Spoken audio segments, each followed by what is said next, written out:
I saw a really cute Fox Christmas Tree Ornament on a well-known shop's website and thought, oh, that might look nice as a needle felted ornament, so I thought I'd have a go and share with you how I made him. If you have any questions, please let me know in the comments. So after shaping some core wool for about 20 minutes around the neck and adding more wool for the body, I rolled up a cone shape of core wool and attached this to make his nose. So he's only 6 centimetres tall, or 2 3/8 of an inch. So here you can see I'm drawing a line down the left hand side of his white belly. So I'm covering him in a reddish brown hand-carded merino wool, taking care to leave his eyes white. Needle felt a narrow triangle down along the top of his nose. Can you see how the left hand side's a little bit squiffy?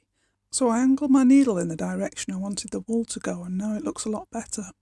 So I'm drawing round the side of his face, making sure I leave enough white area for his eye, and coming in slightly at the neck, and then drawing straight down the right hand side of his belly. Don't worry too much about this because we'll be adding more white wool in a minute. But notice how his belly's gone narrower at the bottom. But also I've placed his belly off centre, so he looks like he's turning his head to the right. I think this helps to make him look cuter. Make sure you needle felt him all over for about 5 minutes to make sure he's got a nice smooth foxy coat. Right, now we're ready to put some white wool onto his belly. So I'm using merino wool, but you can use carded, whichever. I'm just going to take some and start felting it from his neck downwards, roughly along the guidelines that I've already set out with the brown. I've got a bit much there, so I'm just going to take some off. It's nice where it goes over the edge slightly because it just gives a softer finish to the line. Needle felt all over his belly, and then we're going to take some more merino white wool and just make it into short strands and attach it around his face. Can you see I've took it straight across? Just for now I'm covering the whole white area with the white wool, just as a base. While I'm doing that, I'm really excited about my next video that will show you how to create a small robin bauble for your Christmas tree. It's suitable for beginner felters, so you might want to subscribe and click the bell to make sure you're notified when that comes out. I've taken some short strands of merino tops wool, or roving, as that would be the best wool to use in this case, as we're going to create a fur effect. Hold the merino wool strands down, all in one direction, and needle felt along the middle of the strands in a short line. You're basically sewing them down across the centre of the pieces of wool, so that it leaves a fluffy effect around the eye. Don't worry too much if they're long at the moment, we'll sort that out later. Take some more merino wool and pull it apart to make the strands as short as possible, keeping the wool in the same direction. Fold the fur that we've applied previously over and place the new wool next to it, and again needle felt down the middle. You can see that it looks like there's far too much, but soon we'll remove some and shape it a bit. I'm just going to add a little bit more near his nose and then get some scissors and trim the long ends off. Notice how I'm snipping inwards all around the edge of the eye area to thin out the fur. Then once I've thinned it out a bit, I'm using the needle to spread the fur out from the centre where the eye will go, and pulling away any excess wool until you're happy with how the eye looks. As you can see, I've just repeated the same process for the other eye. Then we can move on to the ears. Take 2 pieces of reddish brown wool, same colour as we used for his coat, and make sure you have 2 the same size. Spread one of the pieces out and draw with your needle a triangle shape, checking that it's the right size for your fox. Concentrate on the edges of your ears first and make sure you have a nice needle felted line. Then fold over the excess into the middle, forming a nice point at the top of the ear. I realised when editing this that it was bad a camera angle, so this is a better shot of me making the second ear. Leave the bottom side of the triangle unfelted, as we'll use that to attach it to the head.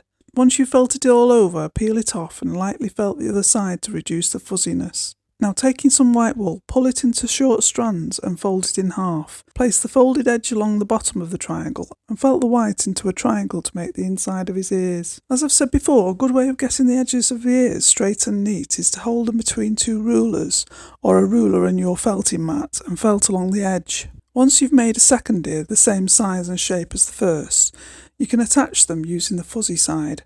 I tend to make sure I'm happy with the position before I fully attach them. Notice the angle of the ear is like this diagram, not pointing straight up but out to the side slightly. Once you've securely needle felted both ears on, we can move on to the tail. Take some more of the reddish brown wool and make sure you have a thick amount. Check its length against your fox so that it curls round from the back. You don't want it too long as you're going to add a bit of white for the tip of its tail. Don't worry too much about how it looks at the moment because this will become the core of the tail and covered with more wool later. As you can see, I'm needle felting it all along while rotating it round to get an even felt. You might need to pull some felt from the tip of the tail and add it to the middle to stop it from being too long.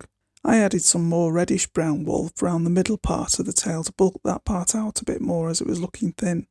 At this point I realised the tail wasn't working out how I'd imagined it to be, so I had a think and decided to use the fur technique on the tail to see if that would work. Is it just me, or do you find you get this mid-project panic?